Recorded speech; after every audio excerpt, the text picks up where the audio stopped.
Yeah, the gentleman, I was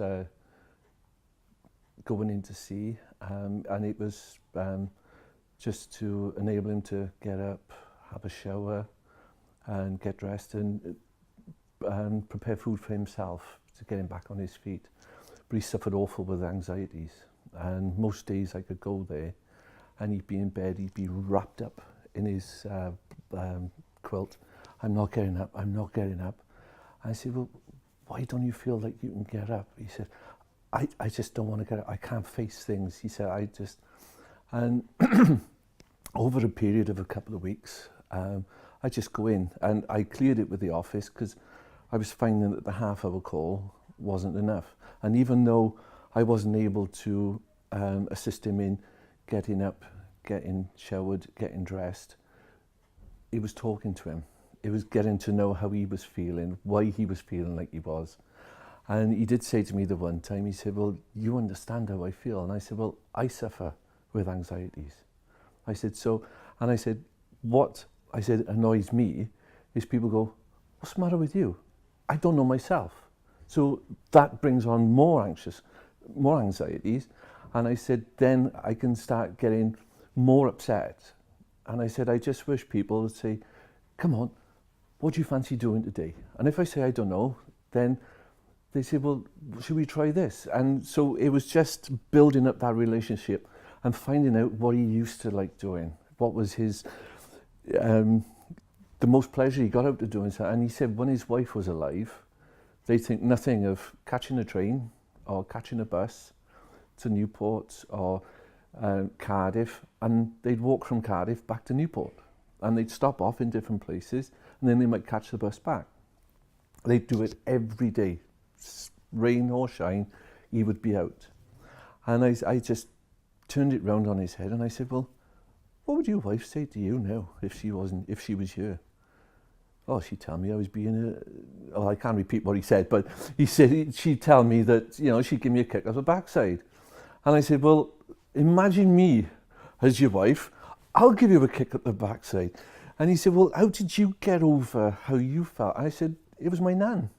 He said, what do you mean it was your nan? I said, she said to me, she said, every morning you get up, she said, have a shower or a bath and wash off everything that happened yesterday. So it's a fresh start. You've no worries, just go from there. And I said, don't worry what happened yesterday. Don't worry what's going to go on tomorrow. Just concentrate on getting up and washing, then doing step by step and take a day at a time. I said, you might not want to wash every day.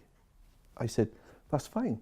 I said, but give yourself a little task. Think, I need to do this today. And I said, as much as you don't want to, think of your wife and a kick at the backside.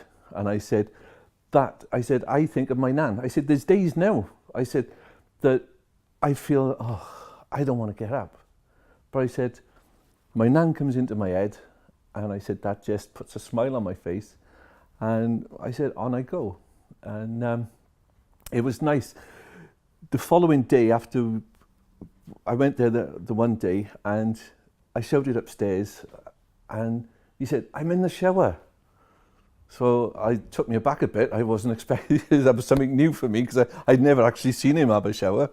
So I went up and he dried and got dressed and come downstairs. And we spoke about, he looked at himself in the mirror and he said, look at the state of me. He said, I got a beard. He said, my hair's a mess. And of course I brought his wife back into it. I said, well, what would she say? He said, she used to call me the wild man of Borneo because if my hair was like this. He said, I want to have a haircut. So I said, right, whenever you're ready to go and have a haircut, I said, we'll do it. He said, well, have you got time now? I said, yeah. So we did. And that was the first time when he walked out that front door. He's been out for 10 months. And he walked, well, I think the last time was when he did have his haircut last. And we walked down, we were just chatting about the weather and stuff like that. He went in, he remembered the guy that cut his hair, he remembered his name, he liked surfing, he'd done all that. He had his hair cut, we came out and he said, I fancy a walk. Just no problems.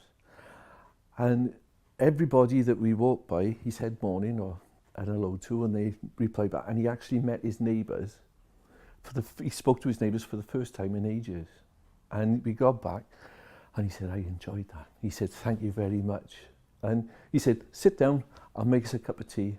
And we had a cup of tea, he made himself some toast, and then I said, right, I said, I got to do the intelligent bit now. I said, I got to write in the book, and I said, I'm off then. So that's what I did, you know, and left.